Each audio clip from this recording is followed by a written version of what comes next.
નમસ્કાર વિદ્યાર્થી મિત્રો, પ્રકરણ 3 ધોરણ 12 ની અંદર પ્રકરણ 3 માં નાણું અને ફુગાઓ વિશે આપણે ચર્ચા કરવાની છે। એમાં સૌપ્રથમ આપણે આધુનિક નાણાંનો ઇતિહાસની ચર્ચા કરીશું। મિત્રો, નાણું અર્થશાસ્ત્રમાં એક ચમત્કારિક શોધ ગણાય છે। આધુનિક આર્થિક વ્યવસ્થામાં નાણું એક કેન્દ્ર સ્થાને છે। નાણાં વગર કોઈ પણ આર્થિક પ્રવૃત્તિ આજે થઈ શકતી નથી। દરેક વ્યક્તિને એના રોજિંદા વ્યવહારોને સરળતાથી પતાવટ કરવા માટે નાણાંની જરૂર પડે છે। પ્રોફેસર માર્શલની વાત આપણે સાંભળી છે કે માર્શલ શું કહે છે કે નાણું એક એવી ધરી છે, નાણું એક એવી ધરી છે કે જેના આધારે જાણે આખું અર્થતંત્ર ટકી રહ્યું છે, ફરી રહ્યું છે એવું દેખાય છે। એવું માર્શલે નાણાં વિશે કહ્યું છે। પરંતુ પ્રોફેસર ક્રાઉથરે પણ પોતાની રીતે નાણાં ઉપર ભાર મૂક્યો છે। ક્રાઉથરે શું કહ્યું છે કે જેમ યંત્ર વિદ્યામાં ચક્રનું મહત્વ છે, વિજ્ઞાનમાં અગ્નિનું મહત્વ છે, રાજકારણમાં મતનું મહત્વ છે અથવા મતની શોધ થઈ, તે જ રીતે અર્થશાસ્ત્રમાં નાણાંની શોધ એક મહત્વની શોધ ગણાય। એવું પ્રોફેસર મહાન અર્થશાસ્ત્રી ક્રાઉથરે નાણાંનું મહત્વ આપવા માટે એનું વિધાન આપ્યું છે, એને કહ્યું છે। મિત્રો, આજે આપણે જોઈશું કે માનવીની જરૂરિયાતો હંમેશા અમર્યાદિત હોય છે અને તેને સંતોષવાના સાધનો મર્યાદિત હોય છે। એટલે આપણને ખબર છે કે અમર્યાદિત સાધનો, તેને સંતોષવાના સાધનો મર્યાદિત, તો પછી એને કરકસરપૂર્વક ઉપયોગ કરવો પડે। તો મિત્રો, અહીંયા માનવી આવા સમયે જ્યારે કરકસર કરવાનો વારો આવે ત્યારે લેવડ દેવડની પ્રવૃત્તિ કરીને તેની જરૂરિયાત સંતોષતો હોય છે। પોતાની પાસે જે વસ્તુનું ઉત્પાદન છે એ બીજા વ્યક્તિને આપે છે અને બીજા ઉત્પાદક કે વ્યક્તિ પાસે જે વસ્તુ છે એ પોતાની પાસે મેળવે છે। વસ્તુના બદલામાં વસ્તુની શરૂઆત કરે છે।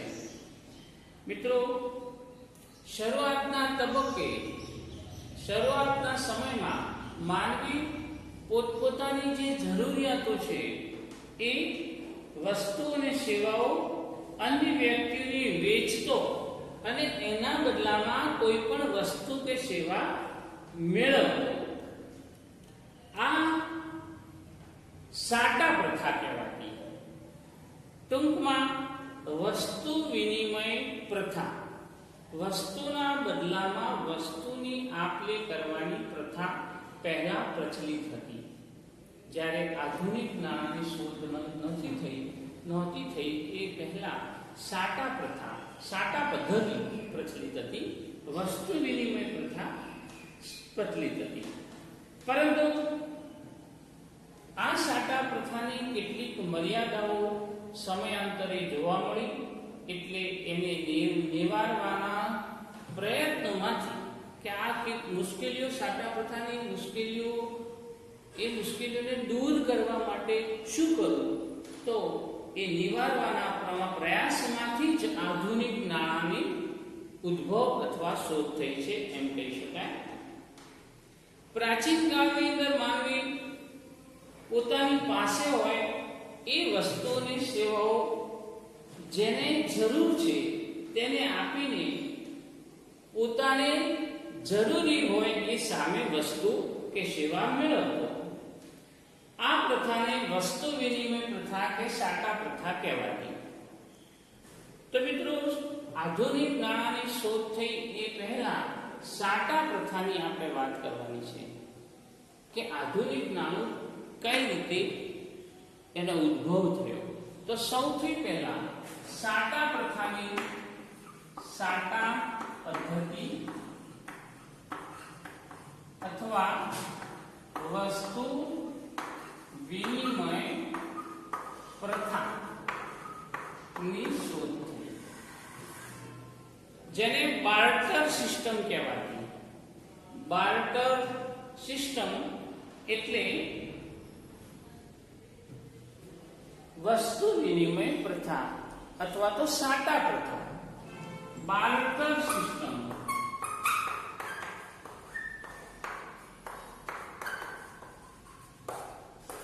આ બાર્ટર સિસ્ટમ શું હતી? તો કે પહેલાના સમયમાં વસ્તુના બદલામાં વસ્તુ આપવી પડતી અને લેવી પડતી. તો એનો અર્થ જોઈએ તો કે સાટા પ્રથા એટલે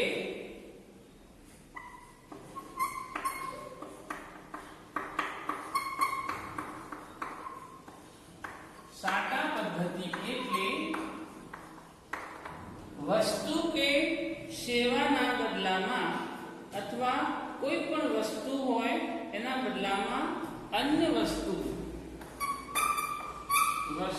કે સેવાના બદલામાં અન્ય વસ્તુ કે સેવા મેળવવાની પ્રથા.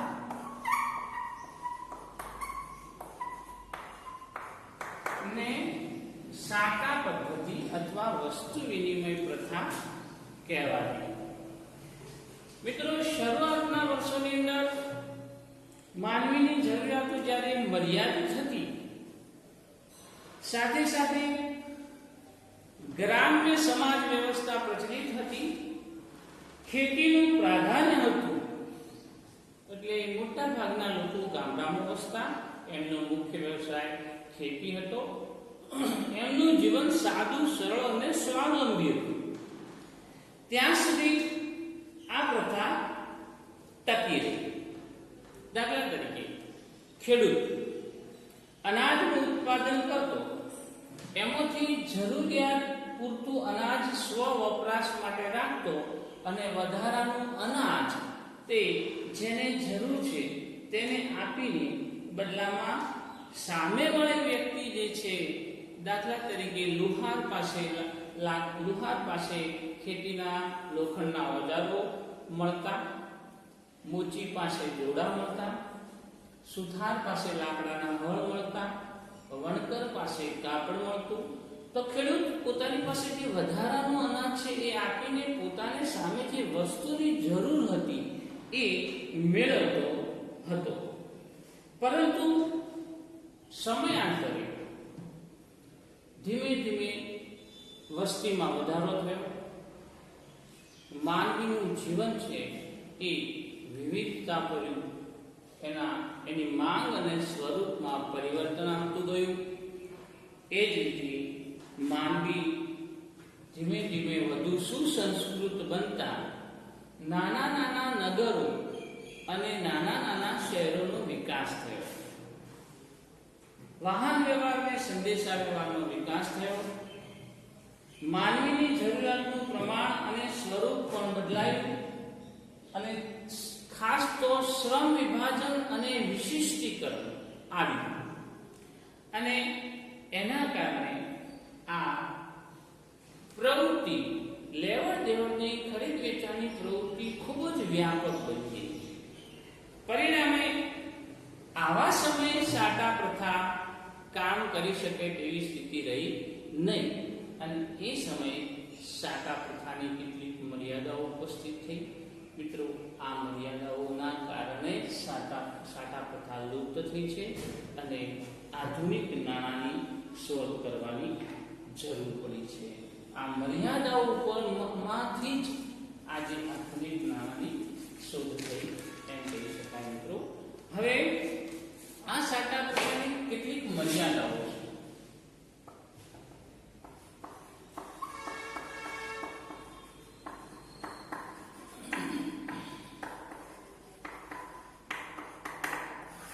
તો મિત્રો બે ત્રણ જેટલી મર્યાદાઓ ખૂબ મહત્વની છે કે જેના કારણે સાટા પ્રથા આગળ કામ કરતા અટકી ગઈ. એમાં પહેલી મર્યાદા છે જરૂરિયાતનો પરસ્પર મેળ બેસાડવાની મુશ્કેલી.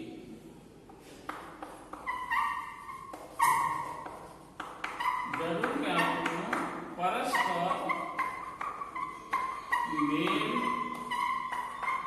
બેસાડવાની સમસ્યા અથવા મુશ્કેલી ઊભી થઈ. સાટા પ્રથાની અંદર ક્યારે પરસ્પર મેળ ન બેસતો, ખરીદ વેચાણમાં મેળ ન બેસતો. સાટા પ્રથાની અંદર બે પક્ષો ખરીદનાર અને વેચનાર બંને પક્ષો વસ્તુની પ્રત્યક્ષ લેવડ દેવડ કરતા. આથી બંને પક્ષોની જરૂરિયાતો પરસ્પર સુમેળ થવાથી આ પ્રવૃત્તિઓ થતી. પણ જ્યાં સુધી એ બંને વચ્ચે સુમેળ સધાય અથવા સાધી શકાય ત્યાં સુધી વિનિમય શક્ય બનતો. પરંતુ જ્યાં સુધી પરસ્પર મેળ ખરીદ વેચાણનો મેળ ન બેસે ત્યાં સુધી આ પ્રથા કામ કરી શકે નહીં. એટલે વિનિમય શક્ય ન રહે. સામાજિક અને આર્થિક વિકાસ થવાથી એની સાથે માણસની જરૂરિયાતો વધી. તેથી અર્થતંત્ર સરળમાંથી જટિલ બન્યું. દાખલા તરીકે ખેડૂત ઘઉંનું ઉત્પાદન કરતો, પણ એ ઘઉં આપીને ચોખા મેળવવા કે ચોખા આપીને કાપડ મેળવવા એ જે તે સરળ મળતું તે હવે એકદમ સિમ્પલ રહ્યું નહીં. કારણ કે જેમની પાસે ચોખા હતા એટલે ખેડૂત પાસે ચોખા હતા તેને બીજા ખેડૂતને ઘઉંની જરૂર નહોતી, પરંતુ એને ચોખા આપીને કાપડની જરૂર હતી, કાપડ લેવું હતું. અને જેની પાસે કાપડ હતું એને ચોખાના બદલામાં ઘઉં નહીં પરંતુ એને ચોખાના બદલામાં કાપડ નહીં પરંતુ ઘીના બદલામાં કાપડ આપવું હતું. મિત્રો, આજે વસ્તુ વિનિમય પ્રથામાં જે ફેરફાર છે એ પરસ્પર મેળ બેસાડવો ધીમે ધીમે અઘરો પડવા લાગ્યો. પરસ્પર મેળ બેસે તો જ લેવડ દેવડની પ્રવૃત્તિ થતી હતી. પરંતુ માનવીની અસંખ્ય જરૂરિયાતો વધવાથી, વસ્તી વધવાથી, જરૂરિયાતોનું સ્વરૂપ બદલાવાથી આજે માનવી જે છે પરસ્પરની જરૂરિયાતોમાં પરસ્પર મેળ બેસવા સાધી શકાય તેમ રહ્યો નહીં.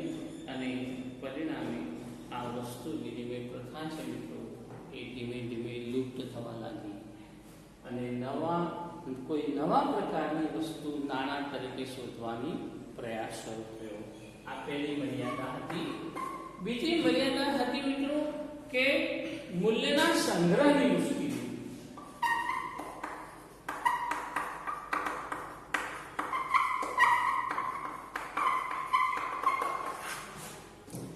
મિત્રો, મૂલ્યનો અર્થ થાય વિનિમય મૂલ્ય.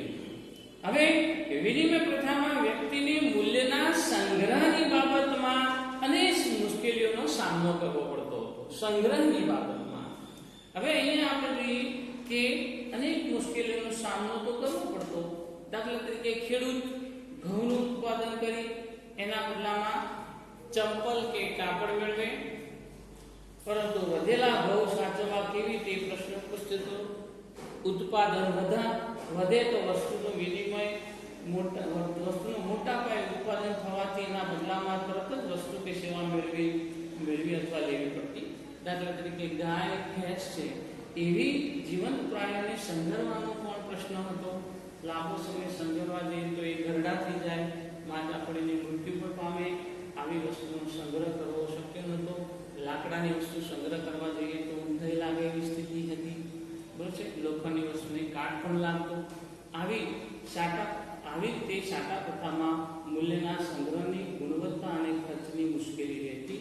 એના કારણે આ પ્રથા લુપ્ત થઈ અને કોઈ નવા નાણાંની શોધની શરૂઆત થઈ. ત્રીજી મુશ્કેલી હતી મૂલ્ય માપનની. મૂલ્ય માપનની મુશ્કેલી. મિત્રો, અહીંયા શ્રમ વિભાજન અને વિશિષ્ટીકરણ પછી ઔદ્યોગિક ક્ષેત્રે પ્રગતિ થવાથી, મોટા પાયે ઉત્પાદન થવાથી વસ્તી અને સેવાના મૂલ્યના માપનનો પ્રશ્ન થોડો ધીમે ધીમે કઠિન બન્યો. પહેલા મર્યાદિત વસ્તુઓની મર્યાદિત જરૂરિયાતો હતી. જ્યાં સુધી વિનિમય દર યાદ રાખવો સહેલો હતો, પરંતુ હવે અનેક વસ્તુ મેળવવાની હોવાથી મૂલ્યના માપનની મુશ્કેલી જોવા મળી. મિત્રો, વસ્તુનું મૂલ્ય વસ્તુમાં વ્યક્ત થતું, એ સમયે વસ્તુનું મૂલ્ય વસ્તુમાં વ્યક્ત થતું હોવાથી વિનિમય પ્રથા ઈચ્છતી બે વ્યક્તિઓની પરસ્પર ગરજના આધારે મૂલ્ય નક્કી થતું. બંનેની ખરીદવાની કે આપવાની ગરજના આધારે એનું મૂલ્ય નક્કી થતું. બીજું, દાખલા તરીકે 1 મણ ઘઉં હોય તો કેટલા મીટર કાપડ આપવું, અથવા 1 મણ ઘઉંના બદલામાં કેટલા એકમ પગરખાં આપવા કે લેવા. મિત્રો, આ તે વ્યાપાર કરવો અઘરો બન્યો. માટે એક સર્વસામાન્ય માપદંડ હોવાની જરૂરિયાત ઊભી થઈ. કારણ કે આવા કેટલીક વસ્તુની કિંમતો ગ્રાહકને યાદ રાખવી અથવા વેચનારને યાદ રાખવી મુશ્કેલ પડવા લાગી. એટલે એક સર્વસામાન્ય માપદંડની જરૂરિયાત ઊભી થઈ અને આ રીતે સાટા પ્રથાની મર્યાદાના કારણે એ લુપ્ત થઈ.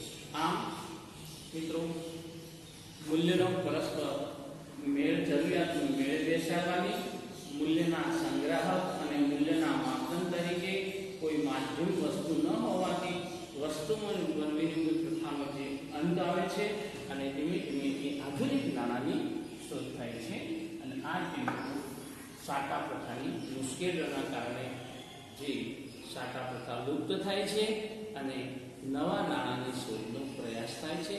અને એ પ્રયાસની અંદર આ એક આધુનિક નાણાંની શોધ થાય છે. મિત્રો, હવે આપણા આધુનિક નાણાંનો